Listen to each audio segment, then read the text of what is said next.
Karena saya tidak pernah menganggap ada masalah, jadi nggak ada yang ringan, nggak ada yang berat. Tapi kalau menurut psikologi, ini bukan menurut saya ya, saya bukan ahli psikologi. Kata buku psikologi, masalah yang paling berat, tadi kan yang paling ringan, ini yang paling berat dulu.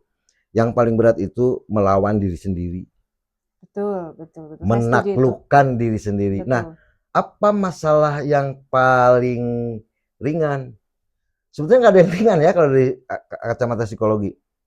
Bahkan malas sekalipun, itu masalah yang bukan ringan sebenarnya. Malas bangun pagi misalkan. Iya.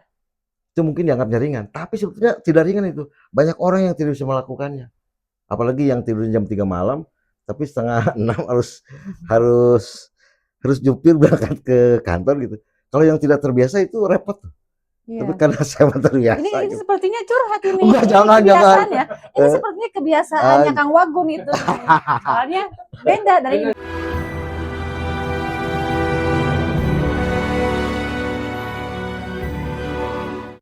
kembali lagi di sudut ruang Wagun yang kita akan masih membahas tentang masalah, di mana itu masalah itu bisa selesai dengan begitu saja atau dengan dihadapi.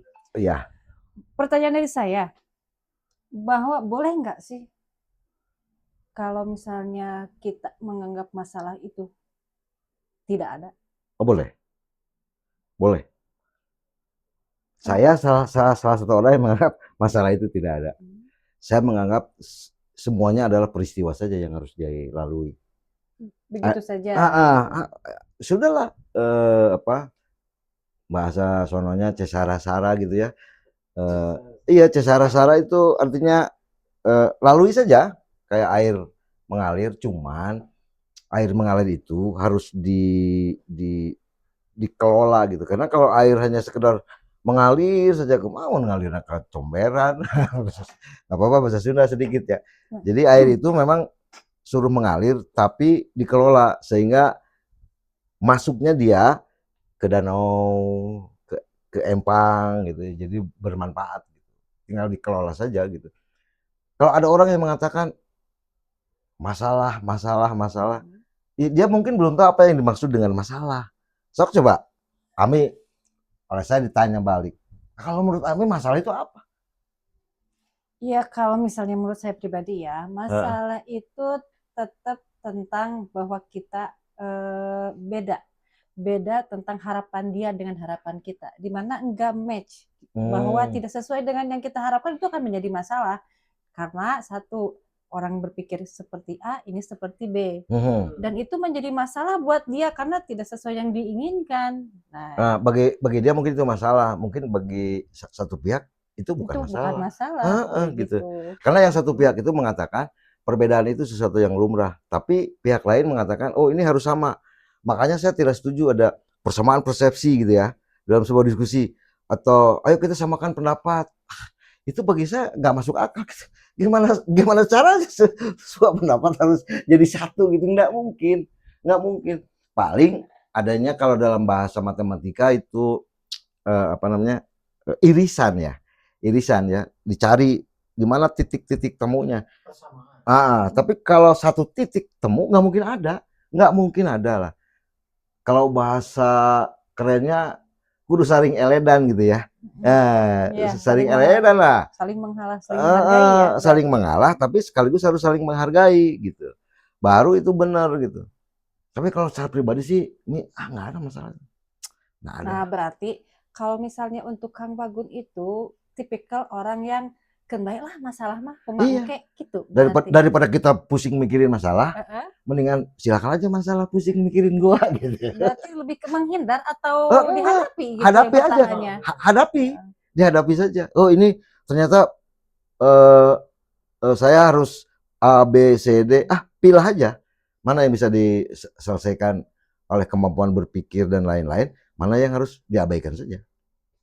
Jadi dihadapi, masalah itu dihadapi, tapi jangan ngotot menghadapinya. Harus selesai. Enggak. Kita ngotot mengeluarkan energi sebanyak apapun untuk menyelesaikan masalah itu, kalau itu di luar jangkauan kita nggak akan selesai. Berarti rumusan dari masalah, cara menghadapi masalah itu, rumusannya hadapi, kalau misalnya emang itu harus dihadapi, tinggalkan kalau misalnya itu akan menjadi rumit Iya, untuk betul. ke Iya. depannya seperti Iya. itu ya Pak ya. Kalau memang itu sulit, ngapain juga sih diselesaikan gitu. Bahkan tadi saya bilang kan, ada masalah yang memang justru selesai dengan didiamkan. Kita bertengkar, orang menganggap dengan pasangan kita bertengkar, dianggap, oh ini masalah. Kan ada seorang kawan saya namanya Nova, kalau sudah bertengkar dengan bininya, itu diam aja, biarin aja. Itu pasti diselesaikan secara adat. Oh, adat ya. Ya, udah. Jangan. Baik, untuk mengenai masalah Saya, ya, saya tapi jadi, jangan pikirin iya, masalah Kang Nopat ya Pak iya, ya. Nah, iya. kita akan lanjut mengenai kalau misalnya katanya nih, Heeh. kalau nanti di akhirat itu tanpa masalah. Menurut Apa gimana? pertanyaannya? Katanya Heeh. kalau misalnya di akhirat itu nggak ada masalah. Di akhirat nggak ada masalah. Saya tidak akan komentar karena saya belum pernah bertandang ke akhirat. Setuju. Belum pernah saya bertandang ke akhirat, bagaimana bisa menceritakan? Itu bohong besar itu bohong besar kalau belum ke sana terus kita bercerita. Jangankan gitu, saya pernah mengkritik kawan saya yang menjadi ustadz. Dia belum ke Mekah, tapi dia cerita di Mekah tuh begini, begitu turun mimbar. Saya bilang, kamu berdusta, kesana aja belum, kok udah ngomongin Mekah segala, saya bilang. Kecuali kalau ngomongnya menurut cerita di Mekah itu bla bla bla. Oke. Apa fungsinya baca? Maksudnya? Kan hasil baca. Iya, tapi jangan ngomong bahwa di Mekah tuh bla bla bla bla bla. Coba baca bukunya Membumikan Al-Quran, Quraisy Shihab selalu mengatakan menurut ayat ini yang saya tafsirkan, dilanjutkan dengan kalimat bisa saja tafsir saya salah. Tidak menurut Al-Quran begitu. Menurut Al-Quran, kapan jadi juru bicara Al-Quran? Kalau Quraisy Shihab bagus.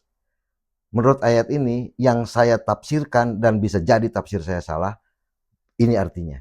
Itu kan lebih objektif. Ya karena kan akan berpikirnya bahwa emang dari pola pikir manusia itu beda-beda kan. Iya, jadi beda-beda. Apakah persepsi yang disampaikan itu sama atau tidak? Mungkin itu nggak seperti mungkin itu. sama. Nah, jadi Kan sebentar saya potong kalimat. Kan persepsi orang itu kan tergantung apa yang dia baca, tergantung dengan siapa dia berkawan, oke? Tergantung dia senangnya sih ngomong apa, filsafat kah, kehidupan kah, atau apa gitu. Jadi ya tergantung orang yang di beberapa surat saya bilang orang yang membaca satu kitab dengan yang 10 kitab persepsinya akan beda. Orang yang hanya melihat mobil dari depan dengan orang yang melihat mobil dari atas akan menggambarkan mobil yang berbeda. ya, Tidak betul. mungkin sama kan? Betul. Nah, kalau misalnya menurut Akang nih, kalau misalnya yang ringan itu masalah apa? Yang paling ringan? Karena saya tidak pernah menganggap ada masalah, jadi nggak ada yang ringan, nggak ada yang berat. Tapi kalau menurut psikologi, ini bukan menurut saya ya, saya bukan ahli psikologi. Kata buku psikologi, masalah yang paling berat, tadi kan yang paling ringan, ini yang paling berat dulu. Yang paling berat itu melawan diri sendiri. Betul. Menaklukkan diri sendiri. Betul. Nah, apa masalah yang paling ringan? Sebetulnya nggak ada yang ringan ya kalau dari kacamata psikologi. Bahkan malas sekalipun, itu masalah yang bukan ringan sebenarnya. Malas bangun pagi misalkan. Ya. Itu mungkin dianggapnya ringan, tapi sebetulnya tidak ringan itu. Banyak orang yang tidak bisa melakukannya. Apalagi yang tidur jam 3 malam, tapi setengah 6 harus jupir berangkat ke kantor gitu. Kalau yang tidak terbiasa itu repot. Ya. Tapi karena saya terbiasa. Ini gitu. Sepertinya curhat ini. Enggak, jangan. Ini sepertinya kebiasaannya Kang Wagun itu. Soalnya beda dari intonasinya. Oh iyalah gitu. Ya tapi karena kebiasaan jadi nggak masalah juga. Nggak masalah. Walaupun harus bekernya 3, 4 gitu ya. Ngos aja ya. Gitu. Nah tadi saya mendengar mengenai masalah dengan diri sendiri. Nah, contoh masalah dengan diri sendiri kan seperti itu. Nah, berarti kan Kang udah tahu nih solusinya harus seperti apa. Ya, orang masalah yang paling berat itu menurut psikologi adalah melawan diri sendiri atau menaklukkan diri sendiri. Kenapa? Karena tidak semua orang bisa mengendalikan cara berpikir dirinya. Ingat ya, cara berpikir itu bisa bermanfaat, bisa juga mudarat. Kalau tidak dikelola gitu. Ada orang lain juga bisa, saya juga harus bisa. Itu kelihatannya benar kalimat, padahal salah. Orang lain bisa, lihat backgroundnya. Kita beda, ya nggak akan sama lah. Tapi selalu mengatakan semua orang bisa nggak percaya saya. Berarti kalau misalnya kesimpulannya ya, kalau misalnya untuk yang bermasalah dengan dirinya sendiri, berarti itu harus berdamai dengan diri sendiri. Iya, harus berdamai. Baik, mungkin itu kita lanjut lagi ke Part part 3.